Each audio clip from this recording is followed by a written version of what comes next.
Stranger things season 5 அதோட main villain யாருன்னு நம்ம வில்லோட ஆக்டர் ஏற்கனவே ஸ்பாயில் பண்ணிட்டாரு சொல்ல நம்புவீங்களா? ஆமாங்க. ஆக்சுவலி நம்ம மில்லி பாப் பிரவுன் நம்ம ஆக்டர் அண்ட் நம்ம வில் ஆக்டர் நோவா அவங்க 2 பேருமே ஒரு இன்டர்வியூ குடுத்துருப்பாங்க. ஆக்சுவலி டிவிக்குன்னு ஒரு இதுக்கு இன்டர்வியூ குடுத்துருப்பாங்க.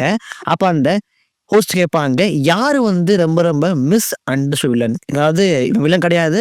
நம்மளா வந்து அச்சீவ் பண்ணிக்கிட்டோம் அப்படின்னு கேட்கும்போது, அதுக்கு வில் என்ன சொல்லுவாருன்னா, ப்ராபப்லி வெட்னா அப்படி சொல்லுவாரு. ஆக்சுவலி வில் வந்து வெட்னான்னு சொல்லுவாரு. Who is the most misunderstood villain across the seasons? Loki Vecna.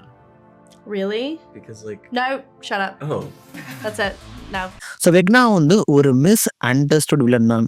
So is not a main villain. So இந்த சீரீஸில் கன்ஃபார்ம் ஒரு மெயின் வில்லன் நம்ம வெக்னாவை தாண்டி இருக்க போறான்னு சொல்கிறாங்க. ஸோ ப்ராபப்லி வெக்னாவை தாண்டி ஒரு மிகப்பெரிய த்ரெட் இருக்கலாம்.